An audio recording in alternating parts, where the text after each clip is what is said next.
سلام كبرات خطاتلتي نايز مدبزي لو من بار بزعبا تنبيد دانيال معرف شوعات هنا كانت صنع من البات كلها معرف اي كن ودانينا ابز سالساي كفال مصنعتي نا املاحكا كتقبابل تدالو زبل انريهم بار ازي اقداس زخنه نطبطات كنرينا እዚ ድማኒ ነቲ ዝመጽ ናይ ራብዓይ ክፋል መጽናዕትና እቲ ጸረ ክርስቶስ መን እዩ ንዝብል ንኽንርድኦ ዝሓሸ ዝኾነ ብርሃን ንኽንረክብ ከኣኒ ክሕግዘና እዩ እሞ ቅድሚ ናብቲ መልእኽቲ መኻደይ እምበኣር ኣብ ቅድሚ እግዚኣብሔር ኣምላኽ ብጸሎት ክንቀርብ ኢና እሞ እንተኽኢልና ልዕሊ ኩሉ ልብና ድማኒ ምስ ኣምላኽና ክኸውን ክንጽሊ ምሳይ ሓቢርኩም ክትጽልዩ ከእድመኩም ይደሊ ንጸሊ ቅዱስን ጻድቕን እግዚኣብሔር ኣምላኽ ኣዚና ነመስግነካ ኣለና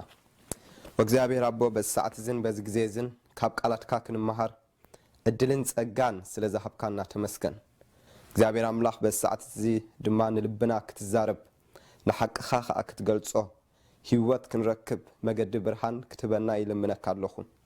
ከምቲ ኣብ ቃልካ ተጻሒፉ ዘሎ ጸዋዕንሞ ክመልሰልካ ዘይትፈልጦ ዓብይን ስውርን ነገር ከኣከርኤካ ከም ዝበልካ እግዚአብሔር በሰዓት እዚ ንጽዋዓካ ኣለና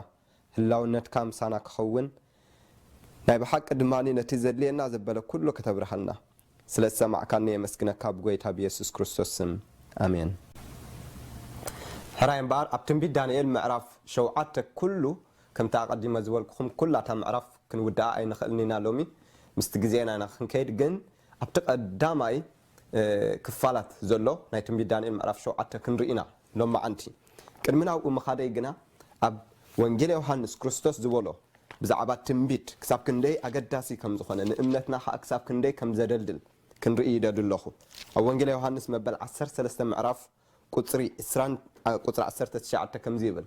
ወንጌል ዮሐንስ መበል 13 ምዕራፍ ቁጽሪ 19 ምስ ኮነ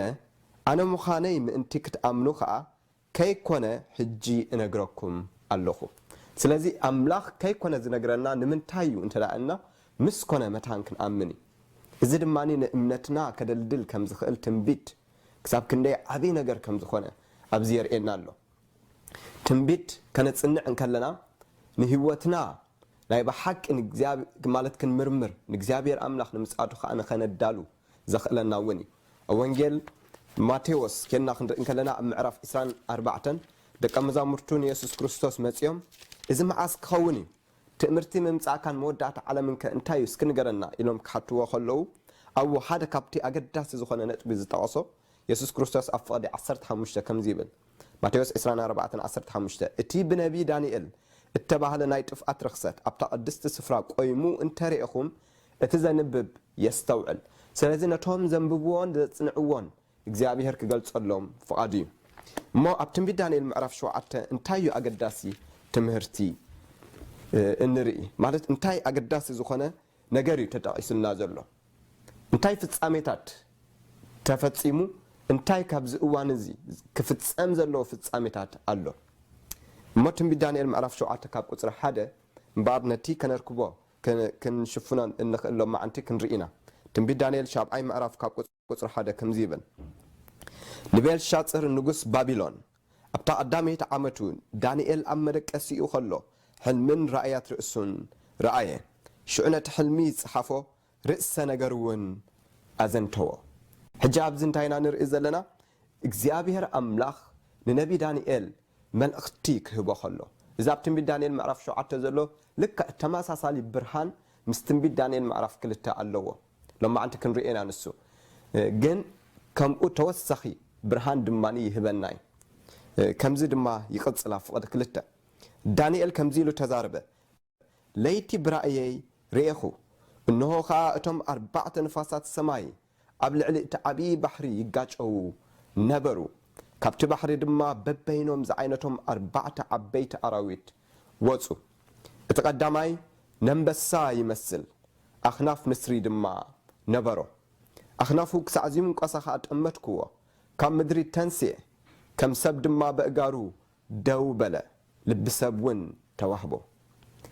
እንሆ ድማ ካልኣይ ድቢ ዝመስል ካልእ ኣራዊት ንሱ ብጎድኑ ተንስየ ሰለስተ ዓጽሚ መሰንገለ ኣብ ኣፉ ኣብ መንጎ ኣስናኑ ነበረ ተንስ እሞ ብዙሕ ስጋ ብላዕ ከዓ በልዎ ድሕሪዚ እንሆ ካልእ ኣራዊት ኣብ ጎድኑ 4 ክንፊ ዑፍ ዝነበሮ ንነብሪ ዝመስል ጠመትኩ እዚ ኣራዊት እዚ 4 ርእሲ ነበሮ ግዝኣት ድማ ተዋህቦ ድሕሪዚ ብራእያት ለይቲ እንሆ መፍርሕን መሰክሕን ኣዝዩ ብርትዕን ዝኾነ ራብዓይ ኣራዊት ርኢኹ ዓበይቲ ኣስናን ሓፂን ነበሮ ይውሕጥን ይጥሕንን ነቲ ዝተረፈ ከዓ በእጋሩ ይረብፆን ነበረ ካብቶም ቅድሚኡ ዝነበሩ ኩላቶም ኣራዊት በይኑ ዝዓይነቱ እዩ ዝነበረ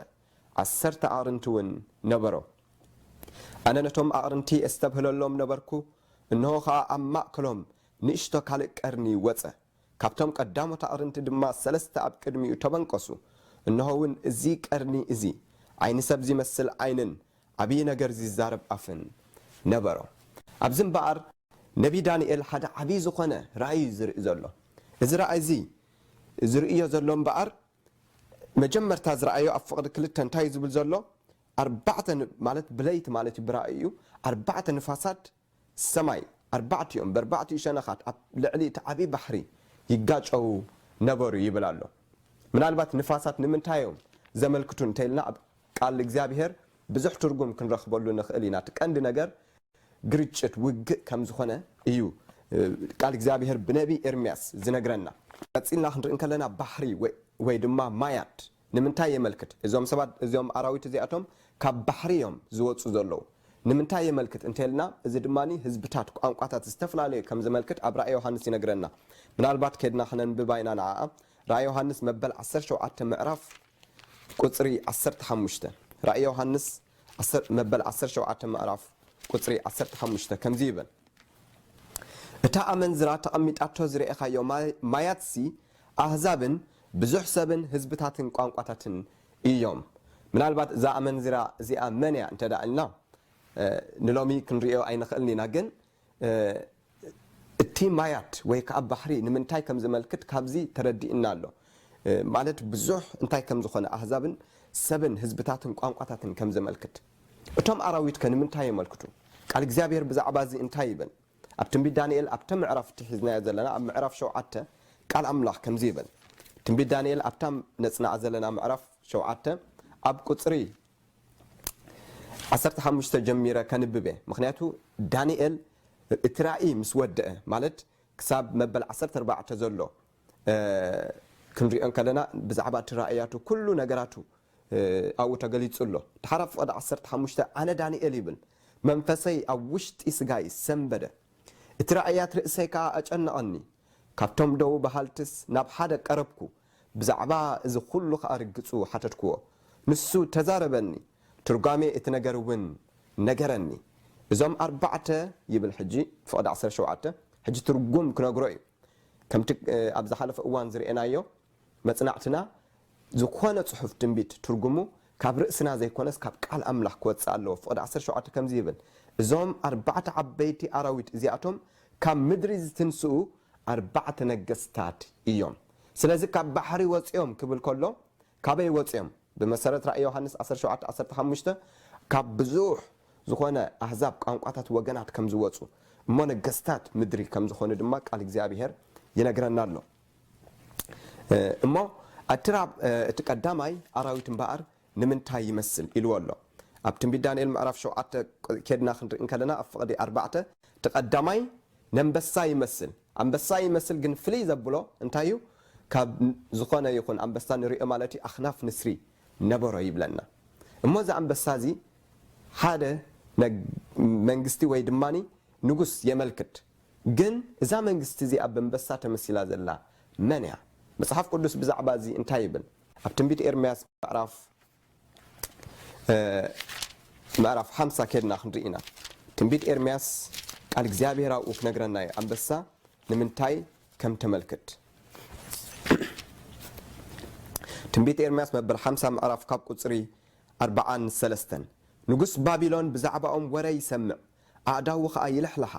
ከም እትወልድ ሰበይቱን ጸበባን ቅልውላውን ሒዝዎ ኣሎ 44 እንሆ ንሱ ካብ ትዕቢት ዮርዳኖስ ናብቲ ጽኑዕ መሳፍሮ ከም አንበሳ ይድይብ ኣሎ ይብል አንበሳ እምበኣር ንምንታይ የመልክት ማለት እዩ ንመንግስቲ ባቢሎን የመልክት ኣብ ትንቢት ዳንኤል ምዕራፍ 7 ምልስ ክንብል ከለና እዚ አንበሳ እዚ እምበኣር ወይ ከዓ መንግስቲ ባቢሎን እንታይ ነይርዎም እዩ ዝብለና ዘሎ ኣኽናፍ ነበሮ حجت أخناف نمنتاي يملكت أخناف نمنتاي يملكت أبقى الإግዚአብሔር أب تنبيت أنباقهم كنكيدينا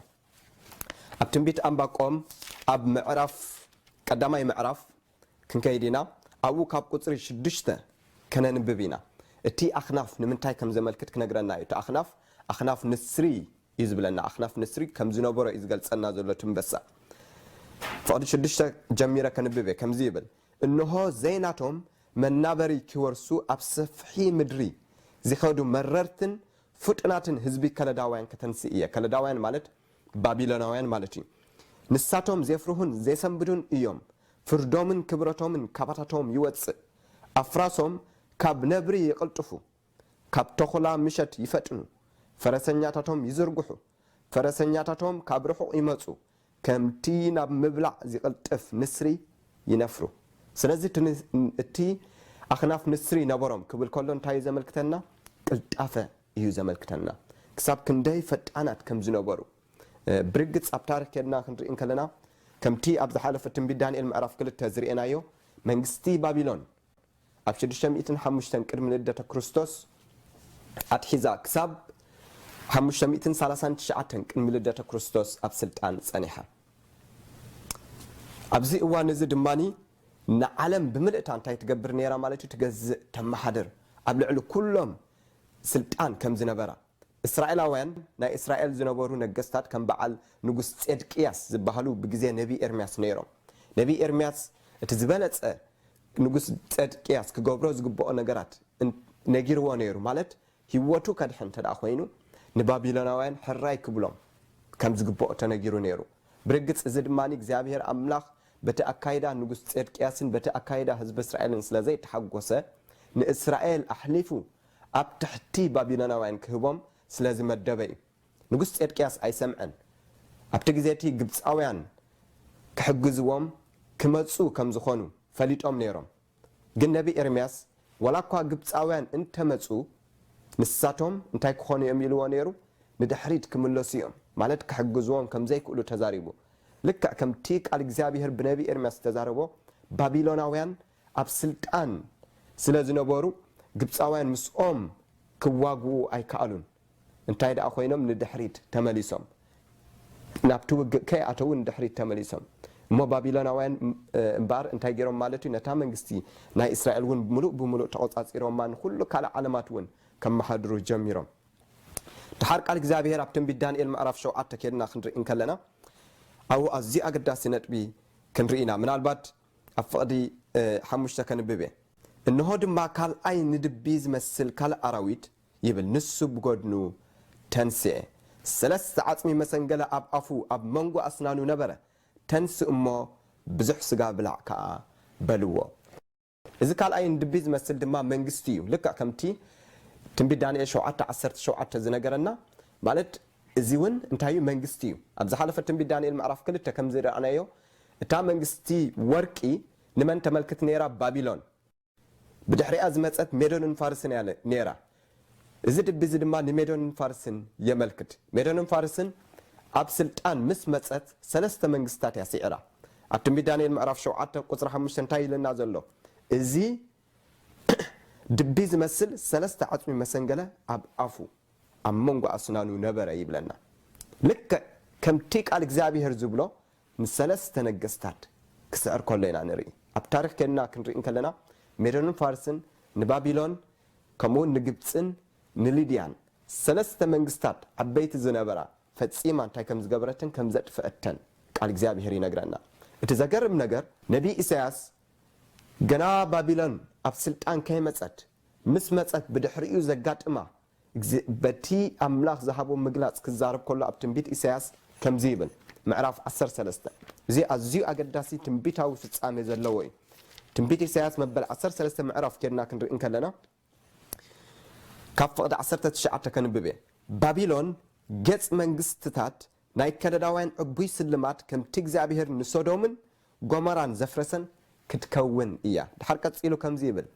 ሰብ ኣብኣ ንዘለዓለም ኣይክሰፍርን እዩ ንውልድ ወለዶ ከዓ ማሕደር ሰብ ኣይክትከውንን እያ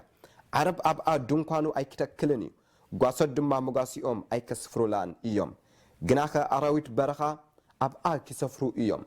ኣባይታ ጎንጓታት ክመልእ እዩ ሰገን ኣብኣ ክነብራ እየን ኣጋንንቲ እውን ኣብኣ ክሰራሰሩ እዮም ኣኽላባት በረኻ ኣብ ኣደራሻታ ወኻሩ ድማ ኣብቲ ጽቡቕ ግንብታታ ክንቁ እዮም ግዜኣ ቀሪቡ እዩ መዓልትታታ እውን ኣይክድንጉያን እየን ልክዕ ከምቲ ቃል ኣምላኽ ብነቢ ኢሳያስ ዝበሎ ማለት እንታይ ኢልዎ ኣለዉ ኣብኡ ሰብ ኣብኣ ንዘለዓለም ኣይክሰፍርን እዩ ኢሉ ኣሎ ኣፍቆድ 20 ልክዕ ከምቲ ቃል እግዚኣብሔር ዝበሎ ባቢሎን ምስ ዓነወት ብድሕሪኡ ሰብ ኣይተቐመጣል ኣርኪኦሎጂስት ማለት እቶም ዘጽንዑ ናይ ኩዕታ ዝገብሩ ማለት እዩ ባቢሎን ዝዓነወቶ ኩሉ ክርእዩ እንከለዉ ማለት ቅርጺ ከምቲ ቃል እግዚኣብሔር ዝብሎ ከምኡ ኮይና እዮም ረኺቦማ ኣብ ኢራቅ እያ ትርከብ ከምኡ ኮይና ተረኺባ ከምኡ እቲ ናይ ኣናብስ ኣኽናፍ ዘለዎ ኩሉ እዚ ዓይነት እዚ ምልክት ናይ ባቢሎን ከም ዝነበረ ኣሰር ረኺቦም ልክዕ ከምቲ ቃል እግዚኣብሔር ዝበሎ ድማኒ ፈጺማ ክትስራሕ ኣይከኣለትን ብድሕሪኡ ብድሕሪ ባቢሎን ሜዶንን ፋርስን ምስ ዓነወታ ብድሕሪ ሜዶንን ፋርስን ዝመፀት ግሪክ ማለት እዩ ኣብ ታሪክ ከድና ክንርኢ ከለና ግሪካውያን ክሃንፅዋ ፈቲኖም ኣሌክሳንደር ዘግሬት ክሃንፃ ፈቲኑ ንባቢሎን ግን ክሃንፃ ኣይከኣለን ብድሕሪኡ እውን ካልኦት መንግስታት ነገስታት ዝነበሩ ክሃንፅዋ ፈቲኖም ክሃንፅዋ ግና ኣይከኣሉን እሞ ኣብዚ እንታይ ዘረዳእና ዘሎ ከምቲ ቃል እግዚኣብሔር ዝበሎ ኮይና ትዘገርም ነገር ኣብ ዝቀረባ እዋን ሳዳም ሁሴን ናይ ኢራቅ ዝነበረ መፅኡ ማሕተም ኣንቢሩ ንባቢሎን ክሃንፃ ኢሉ ተበጊሱ ግን ኣምላኽ ፈጺማ ከም ዘይትህነፅ ተዛሪቡ ስለ ዝነበረ ፈጺማ እንታይ ኮይና ማለት እዩ ኣንያ እቲ ዘገርም ነገር እምበኣር ልክዕ ከምቲ እታ ምድራዊት መንግስቲ ባቢሎን ከም ዝዓነወት እታ መንፈሳዊት ባቢሎን ኣብቲ ዝቕፅል መጽናዕትና ክንሪአና ንሳ መን ምዃና ምስ ረአናያ ንሳውን ፈጺማ ከም ትዓኑ እዚ ድማ ብሓይሊ ኣምላኽ ፈጺማ ከም ትጸንት ቃል እግዚኣብሔር ከረዳእና እዩ እሞ ካብዚ ሓደ ዓብዪ ነገር ኢና ንርኢ ኣሕዋተይ ማለት እግዚኣብሔር ዝበሎ ዘበለ ኩሉ ይፍጸም ስለዚ ድማ ኢየሱስ ክርስቶስ ኣብ ወንጌል ዮሃንስ 13:19 ክዛረብ ከሎ ምስ ኮነ መታን ክትኣምኑ ከይኮነ ከሎ እነግረኩም ኣለኹ ዝበለ ክቡራት ኣሕዋት ክንኣምኖ እግዚኣብሔር ኣምላኽ እኹል ዝኾነ መረዳእታታት ሂቡና ይርከብ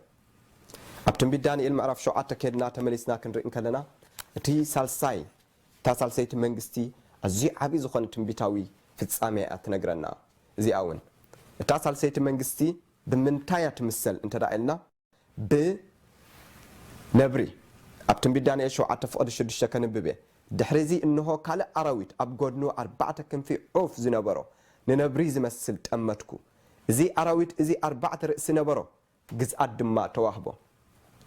ከምቲ ኣብ ትንቢት ዳንኤል ምዕራፍ 2 ዘጽናዕናዮ ቃል እግዚኣብሔር ይነግረና እዩ እታ ሳልሰይቲ መንግስቲ ንሜዶንን ፋርስን ዝሰዓረት ግሪክ እያ ነይራ እዚ ድማኒ ኣብ ዝሓለፈ እዋን ርኢናዮ ነርና ብመሰረት ትንቢት ዳንኤል ምዕራፍ 8 ክልተ መንግስታት ከም ዝነበራ ኣብ ትንቢት ዳንኤል ምዕራፍ 8 መጀመርታ ሜዶንን ፋርስን በቲ ድዑል ከም ትምሰል ክልተ ቀርኒ ዝነበሮ ማለት እዩ እታ ብድሕሪኣ ዝነበረት ድማኒ መፅኡ ነቲ ድዑል ዝቐተሎ ማለት እዩ ድቤላ ከም ዝነበረ ሓደ ቀርኒ ነይርዎ ድሓር ኣቕርንቱ ኣብ 4 ዝተሰብረ ማለት እዩ እዚ ድማኒ መንግስቲ ግሪክ ከም ዘመልክት ትንቢት ዳንኤል ምዕራፍ 8 ኣብ ቁፅርታት 19:20 ይነግረና ንጉስ የናኒ ማለት ግሪክ ማለት እዩ እሞ ቃል ኣምላኽ ብስሙ ፀዊዕዎ ይርከብ ልክዕ ከምቲ ኣብ ትንቢት ዳንኤል ምዕራፍ 7 ከምኡውን ኣብ ትንቢት ዳንኤል ምዕራፍ 8 4 ርእሲ ኢልዎ ኣሎ ኣብ ትንቢት ዳንኤል ምዕራፍ 7 እቲ ነብሪ ከም ዝነበሮ ኣብ ትንቢት ዳንኤል ምዕራፍ 8 ከድና ክንርኢ ከለና ድማኒ እቲ ቀርኒ ክንደይ ነይርዎ ማለት ሓንቲ ቀርኒ ናይ እታ መንግስቲ ግሪክ ምስ ተሰብረት ማለት እዩ 4 ኣቕርንቲ መፅአን ምናልባት ብዛዕባ እዚ ንጹር ክርዳእና ገለ ጥቕስታት ከንብብ ትንቢት ዳንኤል ምዕራፍ 7 ኣብ ቁፅሪ 7 ከምዚ ይብል የራይታ ኣብ ፍቕዲ 6 እዚ ኣራዊት እዚ 4 ርእሲ ነበሮ ግዝኣት ድማ ተዋህቦ ኣብ ትንቢት ዳንኤል ምዕራፍ 8 ከድና ክንርኢ ከለና ድማኒ ብዛዕባ እቲ ድቤላ ማለት ልክዕ እዚ ነብሪ ማለት እዩ ከምዚ ይብል እቲ ድቤላ እቲ ነብርን ክልቲኦም ሓደ እዮም መንግስቲ ግሪክ እዮም እቲ ድቤላ ግና እምብዛሕ ዓብዪ ኮነ ምስ በርቲዐ ድማ እቲ ዓባይ ቀርኑ ተሰብረት ኣብ ክንደኣኻ 4 ምርኡያት ኣቕርንቲ ናብ 4 ንፋሳት ሰማይ ኣቢለን ወፃ تحرف فقد إسران كلتن بزعبا تسبرتن أبكند أخا 4 زتنسان كابتي هزبي 4 منجستات كتنسا إيان بحيلي جنا أيكم معراريا أن إيان يبن سلازي لك أبتاريخ كيرنا خنر إن كلنا دماني منجستي جريخ أب4 يتمقلا مالت ألكسندر ذا جريت تباهيلو زنبرة بصواع زنبرة تي نجوس مسموته منجستي جريخ 4 جنرالات ناي ألكسندر زنبرو أب4 مقيلوما إذا دماني كنري أنا خلينا أسمعتهم أبزي سئلزي كم تري وزلخ مالت 4 يوم أب4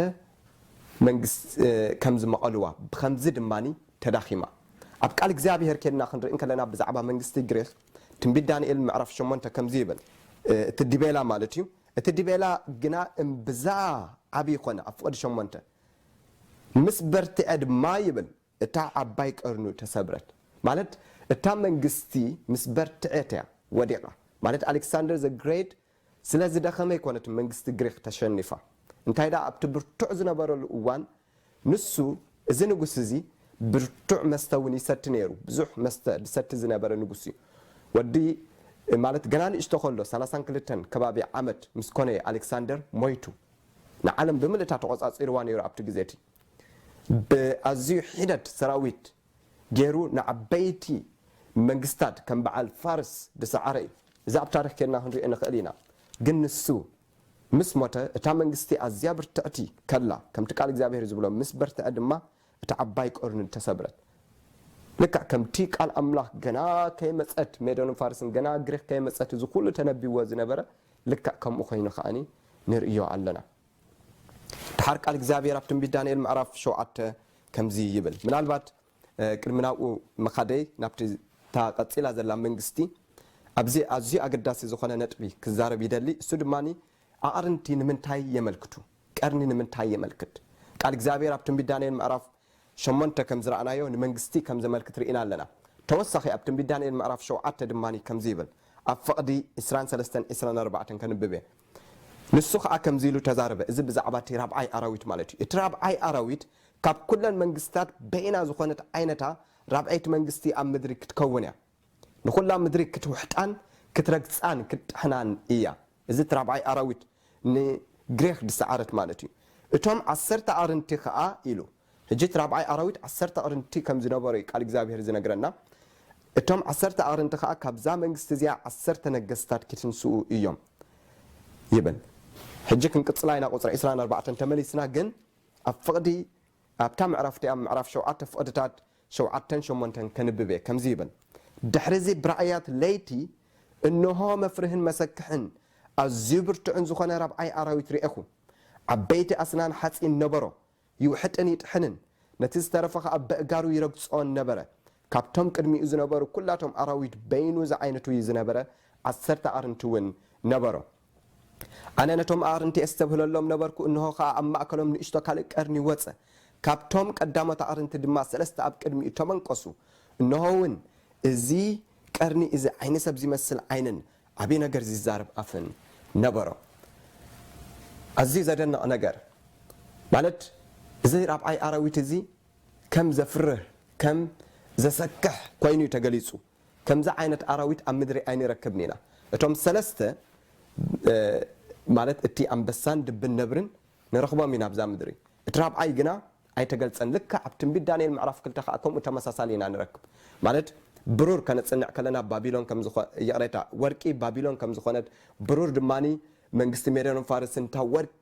تا بدحري أزنبرت أسراز دماني جريخ كم زنبرت قال إجابير بسماتن وين تقيسون كم زلوا زين من قستات كم زمتسا نجيرو نيرو بزعبات عرب أي تحاتين من قست دما جناش سما أي تقصلنا أبزد ما لك كمو أزياد كان كم زخانة تراي تتعيسنا زلوا مو بيناي كأتمثيلا بتراب أي أراويت أزيد كان زخانة أراويت يوحد يتحن نقول لنا جري سبابر كم زنبر جن قال إجابير كم تزولو 10 أرنتي مالت 10 منجستات استفلا ليت كوينا أبز حلفة كانت سنة كلنا تا حسين منجستي روم كم زنبر ترينا نيرنا زراب أي أراويت دماني لك روم يملكت تا حسين منجستي أبتو محاور زنبرت أب عسرت استفلاليت منجستي كم استسبرت كم استمقلت رئينا نيرنا لك كم أدماني أم عرف شو عتا كنا إنك لناك على إجزابير عسرت أرنتي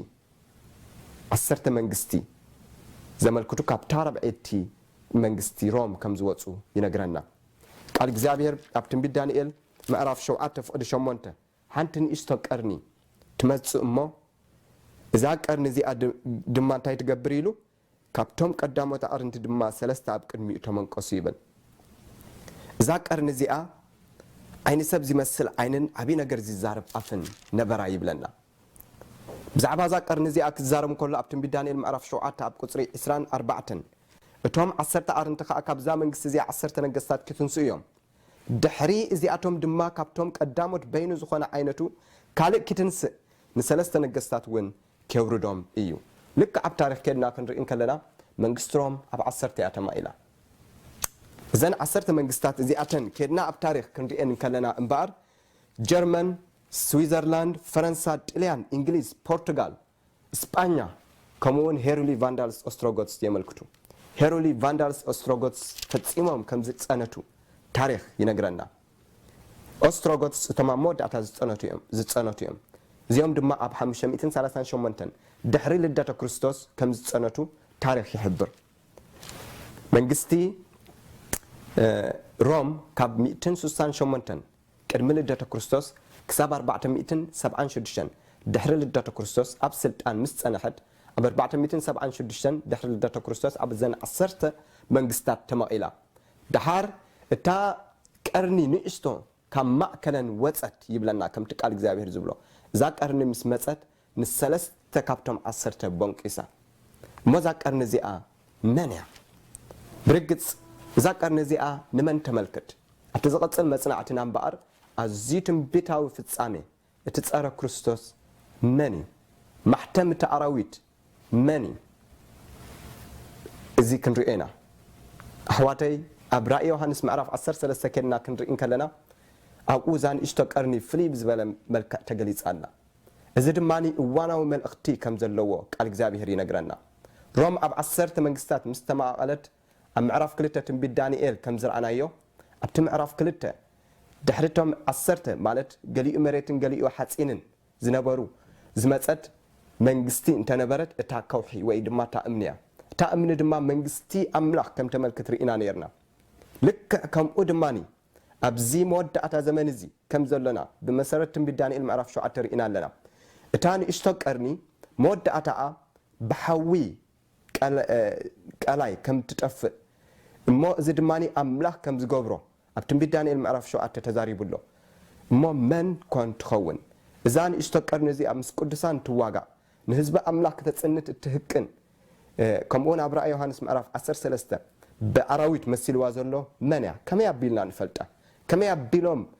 ከኒ ክልቲኣቶም ማለት እታ ንእሽቶ ቀርኒ ኣብ ትንቢት ዳንኤል ምዕራፍ 7 ዘላን ኣብ ራእይ ዮሃንስ ምዕራፍ 13 ዘሎ እቲ ቀዳማይ ኣራዊትን ከመይ ኣቢሎም ክልቲኣቶም ሓደ ይኾኑ ከመይ ኣቢልና ኢና ሓደ እዮም እንብል ዘለና እዚ ኣብቲ ዝቐጽል መጽናዕትና ክንሪኦ ኢና እሞ እቲ ጸረ ክርስቶስ መን እዩ እግዚኣብሔር ክገልጸልኩም ልዕሊ ኩሉ እምበኣር ክትጽልዩ እግዚአብሔር ድማኒ ካብቲ ዝመጽእ ቁጣዓኡ ንኽንድሕን ነቲ ሓቂ ከዓ ክንመርጽ ክንክእል ክድግፈና ይደሊ እሞ ከምቲ ዝርአናዮ ከምቲ ቀዲመ ዝበልኩኹም እምበኣር በዚኣ ጥቕሲ እዚኣ ክውድየ ኣብ ወንጌል ዮሃንስ መበል 13 ምዕራፍ ከምቲ ኣብ መጀመርታ ዘንበብናዮ ኣብ ፍቕዲ 19 ከምዚ ይብል ምስ ኮነ ኣነ ምዃነይ ምእንቲ ክትኣምኑ ከዓ ከይኮነ ሕጂ እነግረኩም ኣለኹ እሞ ንኣምላኽ ክንኣምኖ ኣምላኽ ብፀጉኡ ይደግፈና